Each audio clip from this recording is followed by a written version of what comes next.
I did it because I loved my sister. For 38 years, she was the one person in the world who knew me completely. She knew I cried at the end of Field of Dreams and told nobody. She knew I kept our mother's reading glasses in my nightstand drawer, even though my mother had been gone for 11 years. She knew everything about me, and I thought I knew everything about her. When Carol died in that house fire on a Wednesday night in November, or when I was told she did, I sat in my truck in the hospital parking lot and made a promise out loud to nobody in particular. I'd take care of her little girl. I'd make sure my niece Lily never felt what it meant to lose everything at once. My name is Frank Calloway. I'm 61 years old. I live in a 2-bedroom house in Memphis, Tennessee, on a street with old oak trees that drop their leaves every fall and make me feel like the world is still turning the way it should. I retired 3 years ago from 31 years as an electrician with the county. My pension isn't much, but it covers what I need. After Carol's funeral, after I stood at her grave and watched them lower the casket, I went home and sat at my kitchen table and decided that $1,800 a month felt right. That was what I could manage without bleeding myself dry. I called my brother-in-law and told him the money would come on the 1st of every month, in cash, hand-delivered, because Carol never trusted banks, and I thought that honoring her little quirks was a way of keeping her close. My brother-in-law's name is Tom Briggs. He and Carol had been married 14 years. They had Lily together. She was 6 when Carol died, and Tom had always seemed decent enough to me. Quiet, maybe too quiet. A man who nodded a lot and said little. Carol used to say he was a good listener, which I always took to mean he didn't have much to add, but he worked. He kept the house clean, and he never raised his voice at Lily that I ever saw. So when he cried at the funeral, ugly, shoulders shaking, crying, I believed it. Of course I believed it. For 3 years, I drove to his place on Donaldson Pike on the 1st of every month. Small ranch house, tan siding, a wind chime Carol had hung on the front porch that he'd never taken down. I'd ring the bell, he'd open the door, I'd hand him the envelope, and he'd thank me with the same 3 words every single time. You're a blessing. Then he'd tell me something about Lily, how she was doing in school, what she'd said funny that week, whether she'd grown out of another pair of shoes. I'd stand on that porch for 10 or 15 minutes and then drive home. I never went inside. He never invited me. I told myself that was grief, that some people close up when they're hurting, that the wind chime still spinning in the cold meant something. 3 years. 36 envelopes. $64,800. I was also doing weekend work to make the payments, taking small jobs through a guy I knew who ran a handyman referral service, wiring garages, replacing panels, fixing the kind of electrical problems that homeowners put off until something stops working. My knees weren't what they used to be. My right shoulder had been grinding since a fall off a ladder in 2019, but every time I felt like stopping, I thought about Lily asking where her mother was.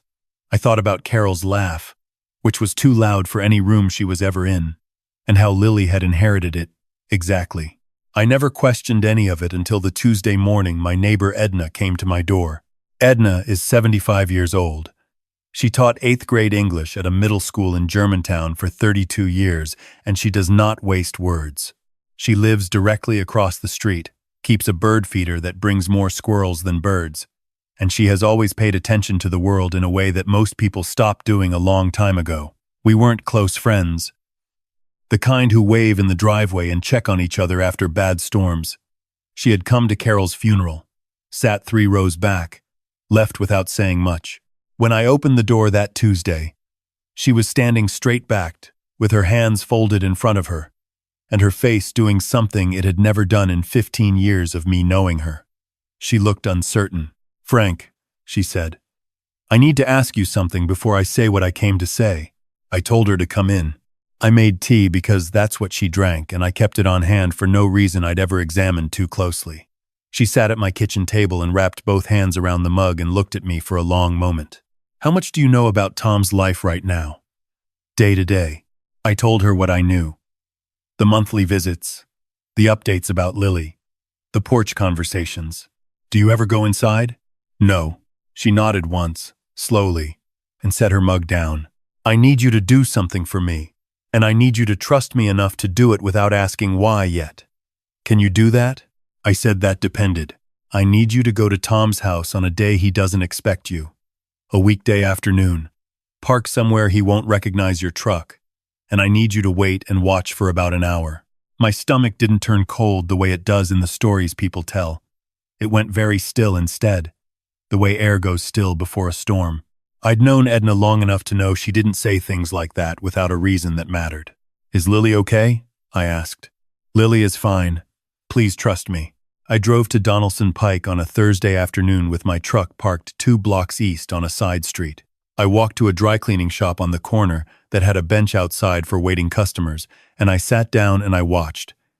It was 1:30 inches the afternoon, cold for October. That particular Memphis cold that doesn't commit but still finds every gap in your jacket. At 2:10, a white sedan pulled into Tom's driveway. A woman got out of the driver's side, mid-40s, dark hair pulled back, carrying 2 grocery bags from a store I didn't recognize the logo of. She had a key out before she reached the door. She let herself in without knocking. I felt a particular kind of sick that I recognized from years ago when I'd caught a foreman stealing tools from the job site. The particular sick of realizing that what you'd accepted as true had a different shape than you'd thought. 25 minutes later, Tom came outside with her. They stood at the back of the sedan, and he took the bags from the trunk. She was talking and he was laughing. And I noticed 2 things simultaneously that I will not forget for the rest of my life. The first was that she was wearing a bracelet on her left wrist. Silver, with a small blue stone in the center. I'd given that bracelet to Carol on her 35th birthday. I'd had it engraved on the back with her initials, C.A.B.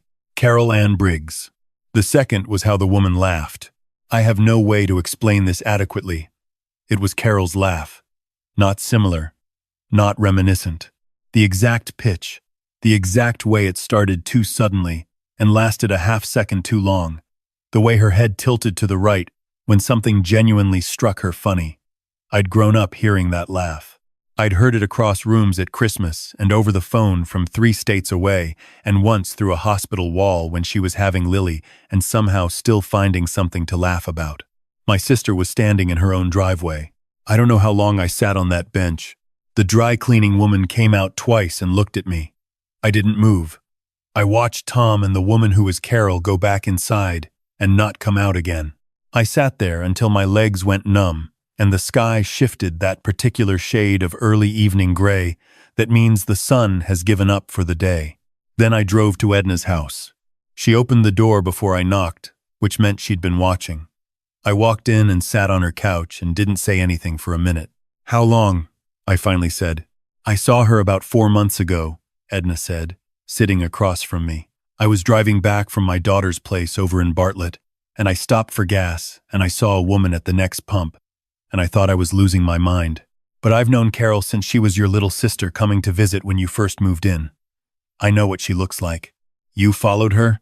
I followed the car, Edna said, not apologetically. I'm 75, Frank. I'm not reckless. I followed far enough to see which neighborhood she went back to. Then I did it twice more, on different days, until I was sure.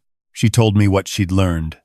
Carol had been living under a different name, Sarah Mercer, in an apartment on the east side, in the Berclair neighborhood.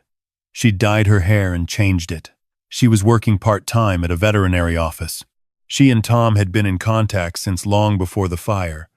Edna had seen them together 4 times in 4 months. And Lily? I asked. Edna's expression shifted in a way I hadn't seen before. Lily is with Tom's mother. Has been for 2 years. Tom told everyone she needed stability during the grieving period. Needed to be with family. She's 7 years old. I know. I drove home and did not sleep. I lay in my bed and thought about the wind chime.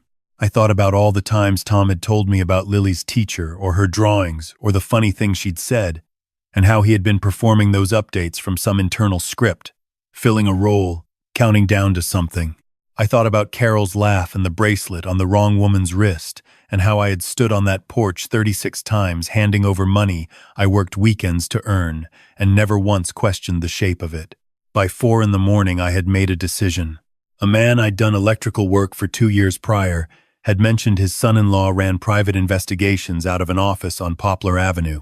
I found the number, called it at 8 the next morning, and 2 hours later I was sitting across from a man named Dennis Howell, former Shelby County detective, 17 years on the job, left to start his own firm, the kind of man who lets you finish your sentences before he says anything.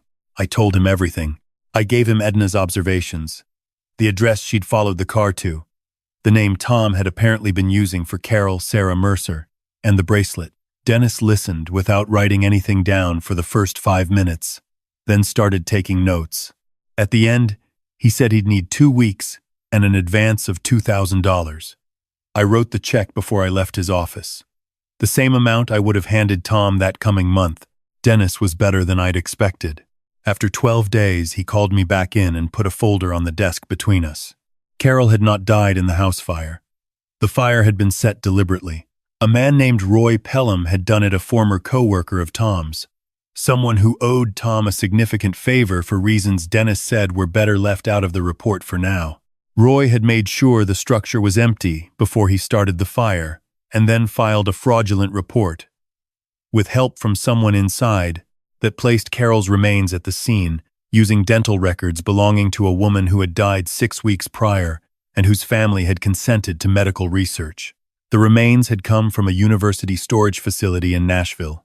The reason for all of it was simpler and uglier than I had let myself imagine. Tom had a second family. He had a woman named Valerie in Clarksville who had been with him for 6 years and had 2 children with him, children Carol did not know about.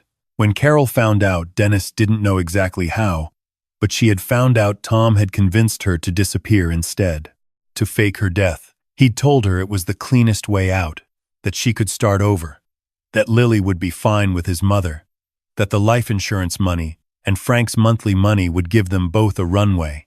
He'd apparently told Carol that Lily would join her eventually, once things settled down. That was 3 years ago. Lily had not joined Carol. The most devastating thing in Dennis's file was a recording. He'd gotten access to a conversation between Tom and Carol in the apartment on Berclair. I don't know the details of how, and I didn't ask. In the recording, Carol asked Tom when Lily was coming. His answer was something I've replayed in my head more times than I should. She's fine where she is. My mother loves her. You start asking questions about Lily and everything gets complicated. Is that what you want? Then, a few seconds later, a different topic. Laughter. The sound of a glass being set down on a counter. Moving on. My sister had just been told her daughter wasn't coming, and she let the conversation move on. I listened to that recording twice. The second time I felt something go out of me that had been there my whole life. Some version of the story I told myself about who Carol was and what she was capable of. Dennis gave me one more piece. In 3 weeks, Tom was planning to drive to New Orleans with Carol, with Sarah, and from there fly to Costa Rica. He had $68,000 in a joint account opened under Carol's new name.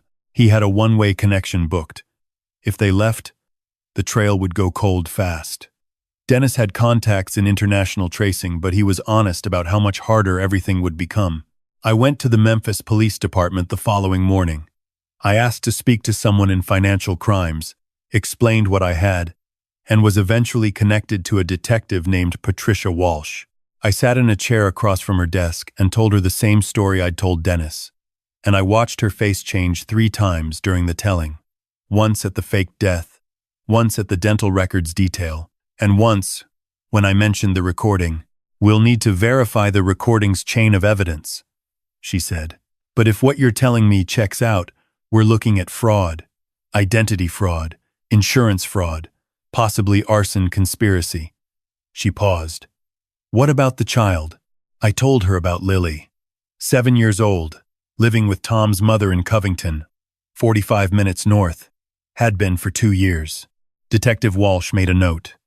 "If we move forward, Child Services will be notified as part of the process. Do you have a relationship with her?" "She was my sister's daughter. She called me Uncle Frank. She'd fallen asleep on my couch watching cartoons when she was 4 years old, and I'd carried her to my spare room, and she'd woken up the next morning and asked for scrambled eggs, and then asked me why I had so many books. About electricity. Yes, I had a relationship with her." I went home and I waited. On the last day of October, Detective Walsh called me and said they were ready to move. They had corroborated enough of Dennis's evidence through their own channels, had confirmed the fraudulent identity documents, and had verified the travel reservation. Tom and Carol were planning to leave on November 3rd. Detective Walsh's preference was to intercept at the Memphis airport at the point of check-in. I asked if I needed to be there. She said it was my choice. She said she had everything she needed. I thought about standing on that porch for 3 years. I thought about the grinding in my shoulder from weekend work, and the overtime I'd done the previous February to make sure I had enough for Lily's month. I thought about the wind chime still spinning because Tom had calculated that taking it down might look wrong. I told Detective Walsh I'd be there. On the morning of November 3rd, I arrived at Memphis International before 7. Walsh had 3 officers with her and a plainclothes contact from airport security. I stood near the far end of the departure check-in area, and I waited. Tom came in first, rolling a large gray suitcase, wearing the kind of casual travel clothes that people wear when they're trying to look like they're not thinking about anything. He looked older than I remembered. He'd grown a short beard. He was scanning the terminal the way a person does when they're pretending not to scan it. Carol was behind him by 15 feet, pulling her own bag, wearing sunglasses inside. Her hair a dark red now instead of the brown I'd grown up with. Even with all of that, I knew the way she walked. I'd known it my entire life. Walsh gave the signal when they reached the check-in counter. Everything happened fast after that. The officers moved from 2 sides. Tom saw them first and did the thing that guilty people do. He started to argue before anyone had finished a sentence. Carol turned around, and that's when she saw me, standing 20 feet away, not moving. I want to tell you that I felt something dramatic in that moment. I felt very little, actually. I felt tired. She took off her sunglasses. Her eyes were the same. Our mother's eyes. "Frank, don't," I said. I said it quietly. I didn't need to say anything else. Walsh and her officers separated them and walked them out in different directions. The check-in area went back to its normal pace within minutes. People wheeling bags, families arguing about who had the boarding passes, a kid eating a breakfast sandwich on a bench nearby. I stood there for a while. Then I went home. The charges took some time to sort out. Tom was charged with insurance fraud, conspiracy to commit fraud, identity document fraud, and conspiracy in connection with the arson. Roy Pelham, when the investigators found him, cooperated with prosecutors in exchange for a reduced charge and gave them everything they needed to tie Tom to the fire directly. Carol was charged with fraud, identity fraud, and child abandonment, the last one carrying its own particular weight in court. Valerie in Clarksville turned out to have had no knowledge of any of it, which the court accepted. The prosecution was thorough. They had Dennis's documentation, Edna's testimony, my bank records showing 36 months of payments, the recording, and Roy Pelham's cooperation. Tom's defense argued that he had been in a failing marriage, that the decisions had been made under extreme emotional distress, that he had genuinely believed Lily was better off with his mother. The jury was out for 4 hours. Tom received 9 years. Carol received 5. She'd be out before Lily was in high school, if things went a certain way. I tried not to think about what that would mean yet. On a cold Saturday in December, I drove to Covington to meet Tom's mother, a woman named Ruth who was 74 years old and had a house full of plants and a small dog that barked for 3 minutes and then fell asleep. She met me on her front porch before I knocked, which meant she'd been expecting this visit. "She knows her father is in trouble," Ruth said. I told her there were some grown-up problems. I didn't tell her about her mother yet. I didn't know how. I asked if I could see her. Ruth led me through the house to a back room that had been turned into something between a bedroom and an art studio. Lily was sitting cross-legged on the floor with colored pencils spread around her, working on something large. She looked up when I came in and went very still for a moment. Uncle Frank. It had been 8 months since I'd seen her. She'd grown 2 inches at least. She had Carol's eyes and her own particular brand of seriousness. "Hey, kid." She looked at me for another moment, measuring something. "Did you come because of my dad?" "Partly," I said. "Partly. I just wanted to see you." She nodded and moved over slightly on the floor, which I understood to mean I should sit. My knee made a sound when I lowered myself down that made her almost smile. She showed me what she was drawing. It was a map entirely imagined, with named regions and small drawings indicating what lived where. Mountains, a forest with bears, a town near a river. "What's this place called?" I asked, pointing to a small house she'd drawn near the center. "That's the quiet house," she said. "It's where the person lives, who takes care of everyone else." I looked at Ruth in the doorway. She looked at me. It took 4 months, 2 lawyers, several conversations with child services, and 1 hearing in Shelby County Family Court. Ruth was 74 and had been honest with herself and with the court about what she could provide long-term. Tom was not available to contest anything. Carol's attorney had no grounds to object. I was Lily's closest available relative who was both capable and willing, and I had a clean record, a stable home, and 31 years of showing up where I said I would. On a Tuesday in April, I drove to Covington one last time and packed Lily's things into the back of my truck. She said goodbye to Ruth for a long time on the front porch, and I waited by the truck and looked at the yard. When she came down the porch steps, she was carrying a rolled-up tube that I recognized as the map. "For the room," she said. I'd painted the spare room blue the week before because she'd told Ruth that blue was her favorite color. I'd bought a desk and a bookshelf from a shop on Summer Avenue and put them together over the course of a Saturday afternoon that involved 2 stripped screws and a 20-minute break for frustration. I'd bought colored pencils and a set of drawing pads and left them on the desk without making a big deal of it. When we pulled into my driveway in Memphis, she sat in the passenger seat for a moment looking at the house, the oak tree in the front yard, the porch light on even though it was the middle of the afternoon. "It looks like the quiet house," she said. We had dinner that first night at the kitchen table where I'd eaten every meal alone for 3 years, and she told me about the regions on her map, with the seriousness of someone presenting a geographic survey, and I asked questions and listened to every answer. After dinner, she helped me wash the dishes, without being asked. Edna came over that weekend and brought lemon bars and sat on the porch with me while Lily drew at the kitchen table visible through the window. The spring was coming in slowly, the way it does in Memphis, where warmth arrives before the flowers are ready for it. "You did right," Edna said. "I don't know if I did right," I said. "I know I couldn't keep not knowing." Edna was quiet for a moment. "You got her a desk," she said finally. "That's doing right. As for the money, the court ordered that the funds in Tom and Carol's joint account be seized as part of the fraud case. After legal fees and the priority claims, I recovered just over $19,000 of the $64,800 I'd paid out. My attorney told me that was better than most outcomes in cases like this. I kept the $19,000 in a separate account. It would go toward Lily's future, her education, her first car, whatever she needed when the time came. It felt right that money taken under false pretenses should come back around to the person who'd been most harmed by the whole arrangement. That first summer, Lily asked me once about her mother. We were in the backyard and I was attempting to start a garden, largely unsuccessfully, and she asked with the directness that 7-year-olds have, which does not leave you room to redirect. I sat down on the garden border and I told her that her mother had made some very bad choices and that those choices had consequences and that she was in a place right now where she had to think about those choices. I told her that what her mother had done was not Lily's fault and would never be Lily's fault. I told her that her mother had loved her, because I believed that was still true in whatever complicated way truth works when people do terrible things. Lily listened to all of this and then asked if we were going to plant tomatoes. I said I was thinking about it.